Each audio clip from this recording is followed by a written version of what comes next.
Assalamualaikum warahmatullahi wabarakatuh. Baik, kembali lagi dengan saya di sini teman-teman, dan di sini saya akan memberikan tutorial untuk perhitungan Cremona atau perhitungan gaya batang menggunakan cara Cremona.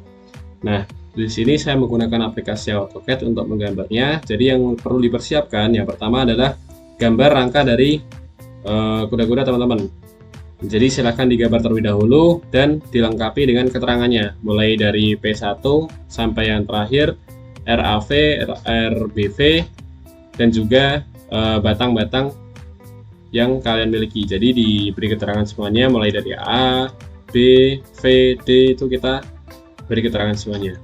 Kemudian data atau yang kita gunakan itu adalah perhitungan di Excel yang kalian miliki, itu di kuda-kuda rangka itu kan ada beban mati atau P itu ya.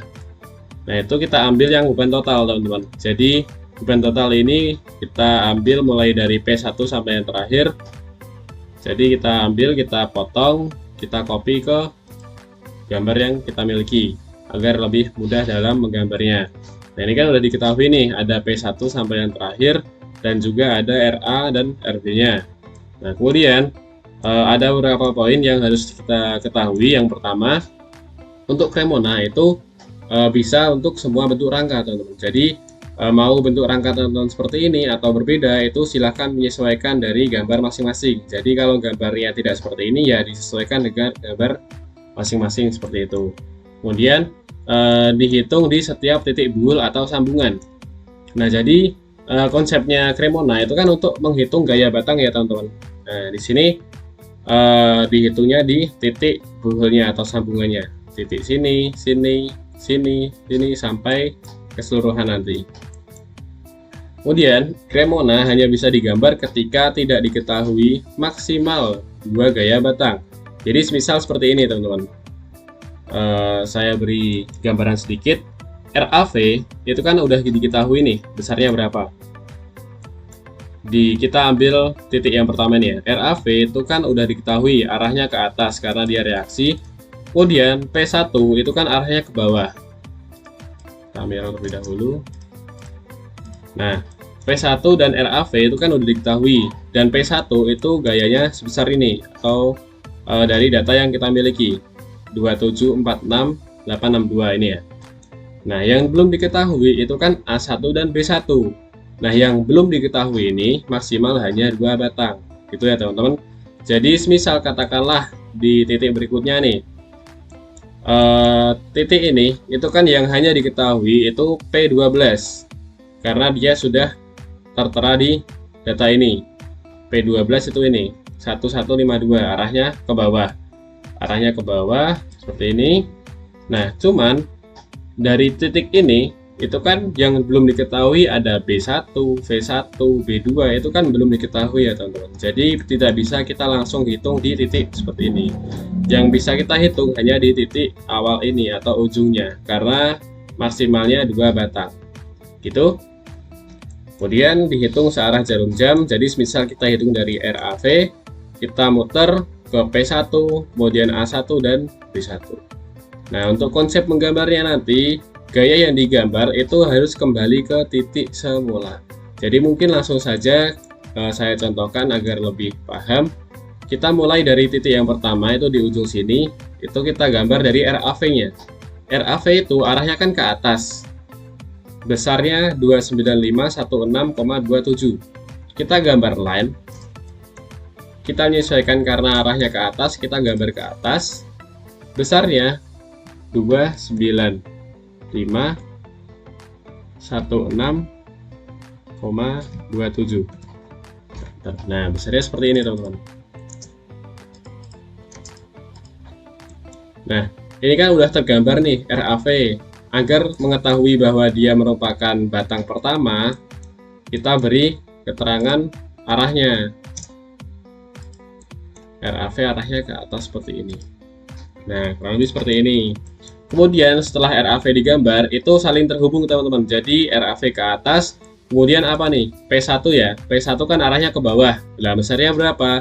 Itu kita cek di sini 2746. Kita line 2746,862. Nah, ini udah kita gambar, kita move ke bawah. Nah, tadi kan saling terhubung ya teman-teman. Otomatis kalau RAV-nya itu ke atas, kemudian P1 ini kita tempelnya dari ujung sini, ujung atas ke bawah. Jadi ya teman-teman. Nah, sebenarnya bisa kalian kasih arah juga ke bawah seperti ini. Bawah, cuma nanti terlalu rapi, jadi saya lewati terlebih dahulu. Kemudian kita gambar berikutnya adalah A1. A1 itu kan batangnya bentuknya seperti ini, dengan kemiringan seperti ini. Nah, itu kan kita belum tahu nih, dia apakah arahnya ke bawah atau ke atas. Nah, kembali lagi ke konsepnya adalah digambar kembali ke titik semula. Nah, tadi kan titik semulanya di sini ya teman-teman. Titik semulanya di bawah. Nah, kira-kira nih, kalau kita gambar A1 itu arahnya ke atas, itu kan dia malah menjauhi titik semula. Jadi tidak memungkinkan kalau dia digambar ke atas. Jadi otomatis A1 itu dia pasti digambarnya ke bawah. Kita copy saja di sini. Kita tempel. Tempelnya itu di ujung P1. Kita cari. Nah, ini ya. Jadi kan ini RAV. Kemudian ini P1 dia ke bawah. Nah, A1 ini dia harus kembali ke titik semula dengan menggunakan batang B1 juga. Nah, B1 itu kan arahnya horizontal. Kita gambar aja seperti ini. Pastikan dia tegak lurus. Nah, kita rapikan saja. CA. Kita hubungkan. Dan yang ini kita trim. Nah, jadi dari titik buhul yang pertama itu udah selesai teman-teman. Jadi RAV dia arahnya ke atas, kemudian P1 itu arahnya ke bawah. Nah, A1 dan B1 itu menyesuaikan saja. A1 itu kan dia otomatis arahnya ke bawah, B1 itu ke kanan. Kita gambarkan di rangkanya seperti itu ya. Jadi kita copy terlebih dahulu, kita rotate.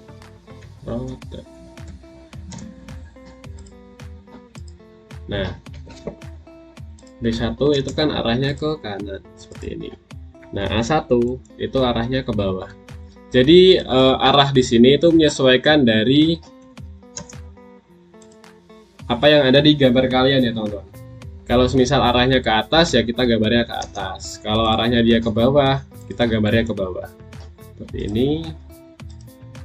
Bentar, biar lebih rapi.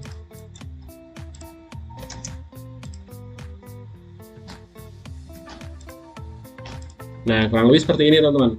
Untuk buhul yang pertama itu udah selesai teman-teman. Jadi RAV udah tergambar, P1 udah tergambar. Kemudian A1 itu kan arahnya ke bawah sini tadi ya. Nah, B1 dia ke kanan sehingga dia kembali ke titik semula. Oke, seperti itu. Nah, kalau untuk besarnya A1 ini berapa, tinggal kita cek panjang dari A1 yang ada di sini. Bisa kita gunakan DAL. Sini panjangnya berapa? Kayak ini ya. 53538,82. Nah, yang B1 juga nanti bisa dicek panjangnya berapa. Itu adalah besaran dari gaya batang A1 dan B1 gitu ya, teman-teman. Nah, kemudian setelah titik yang pertama ini selesai, ada sedikit tambahan, yaitu kalau semisal katakanlah B1 ini itu arahnya menjauhi titik buhul, di sini dia kan B1 menjauhi ya teman-teman. Otomatis di titik berikutnya B1 pun itu menjauhi titik buhul. Jadi tinggal kita mirror aja seperti ini teman-teman. Jadi dia sama-sama menjauhi gitu ya. Ini. Di titik yang pertama dia menjauhi, yang titik kedua juga menjauhi. Sama halnya seperti yang A1.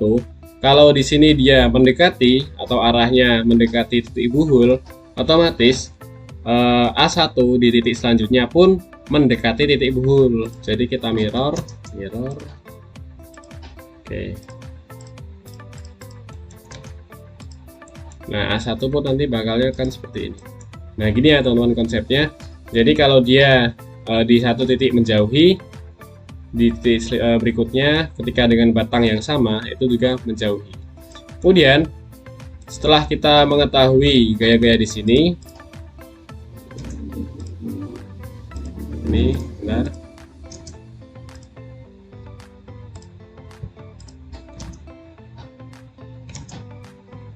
Nah, setelah kita mengetahui seperti ini, di titik berikutnya ini kan kita sudah mengetahui dua gaya, P12 dia ke bawah, B1 dia ke kiri.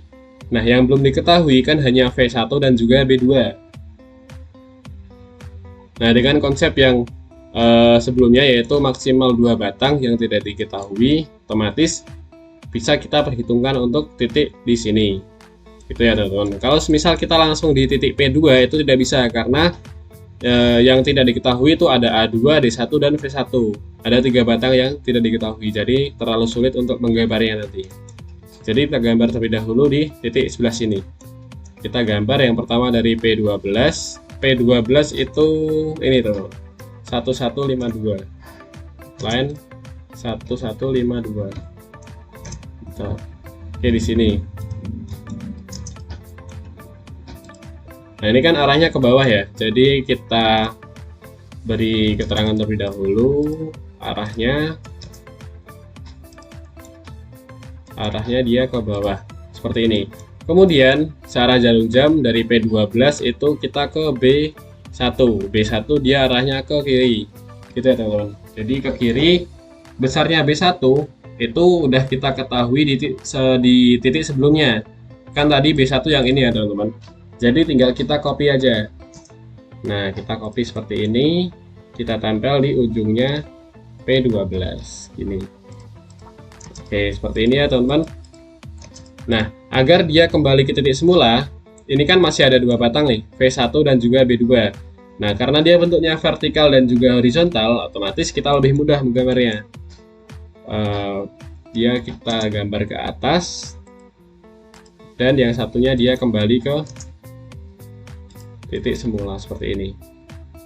Nah, jadi kan tadi dari P12 dulu dia ke bawah, P12 dia ke bawah, kemudian B1 dia ke kiri, kemudian setelah itu kan V1 bentuknya vertikal, kita gambarnya ke atas agar dia bisa kembali ke titik sebelumnya gitu ya.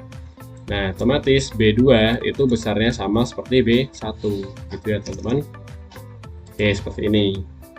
Oke, tinggal kita rapikan untuk arahnya di sini. Menyesuaikan ya. Seperti ini. Tulis V1 tadi kan arahnya ke atas ya, teman-teman. Nah, seperti ini. Nah, V1 kalau dia arahnya menjauhi titik buhul, otomatis di titik berikutnya dia menjauhi juga. Di sini juga menjauhi gini. Nah, di sini ini kan baru bisa kita perhitungkan untuk titik yang di P2 ini, karena yang tidak diketahui itu hanya A2 dan juga D1. V1-nya kan udah tahu, A1-nya udah tahu, gitu ya teman-teman. Jadi kita gambarkan saja. Nah, kita gambarkan dari yang bawah yaitu V1 ya teman-teman. Jadi usahakan yang belum diketahui itu di akhir ya teman-teman. Jadi kita gambar V1 tadi itu dia ini ya, V1 itu garisnya di sini, kita copy aja. Tempel di sini, kita beri arah karena dia arahnya ke bawah seperti ini. Kemudian, nah A1 itu kan udah kita gambar di titik awal tadi, jadi kita ceknya itu di titik awal ini. Nah, langkah lebih baiknya itu kalian beri keterangan teman-teman. Jadi misal ini A1, kita kasih keterangan seperti ini agar teman-teman nggak bingung nanti di gambar-gambar berikutnya gitu ya. Seperti ini contoh B1, ini juga B1 yang atas B2. Oke, nanti dilengkapi aja. Kemudian A1 ini kan tadi dari V1 searah jarum jam ketemunya A1. Arahnya kalau dari titik ini dia ke kanan atas gitu ya teman-teman. Jadi A1 itu arahnya ke kanan atas. Kita ambilnya A1 ini otomatis dari ujung yang bawah agar dia tergambarnya ke atas seperti ini. Nah, jadi menyesuaikan dari arah yang ada di buhul teman-teman gitu ya. Kemudian P2 itu kan arahnya ke bawah. karena dia adalah beban, jadi kita copy aja di sini. Soal di sini P2 arahnya ke bawah. P2 itu besarnya kita cek di data, teman-teman. 4318. Kita line ke bawah. 4318,67. Bentar. Nah, kita tempel di sebelah sini. Jadi dia saling terhubung gitu ya, teman-teman. Dia arahnya awalnya dari sini, ujung sini ke bawah, kemudian arahnya ke atas karena A1-nya kalau di titik ini ke atas, kemudian P2 itu ke bawah. Jadi di sini ke bawah sebesar P2 ini. Nah, ini kan masih ada dua nih, teman-teman. Ada A2 dan juga D1. Kita copy dulu ke bawah biar tahu bentuknya. Nah, kira-kira nih, dari dua batang ini agar kembali ke titik semula itu seperti apa? Jadi kita permisalkan seperti ini, teman-teman. Untuk berikutnya kan A2, jadi otomatis kita hubungkan ini dulu. Ada kemungkinan dia bisa ke atas atau ke bawah. Cuman agar dia ke titik semula, kita gambarnya ke bawah. Move, kita tempel ke bawah sini. Nah, tinggal satu batang lagi yaitu D1 ini ya. Tinggal satu batang ini, dia tergambarnya otomatis itu kembali ke titik semula di arah sini. Oke, tinggal kita rapikan ujungnya ini. Kita trim. Oke, kurang lebih seperti ini, teman-teman, untuk gaya batangnya. Jadi tinggal kita beri keterangan aja nanti di setiap batangnya. Ini tadi A1, ini A2, ini tadi ini P12, yang ini baru D1.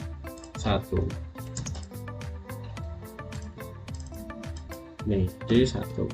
Ini ya, teman-teman, jadi dia itu saling terhubung dan kembali ke titik semula.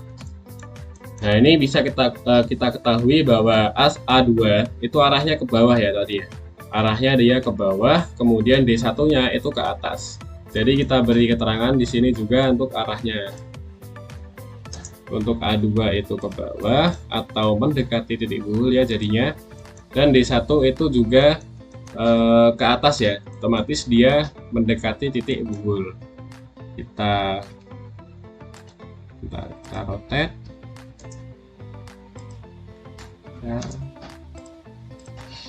Nah, kurang lebih seperti ini.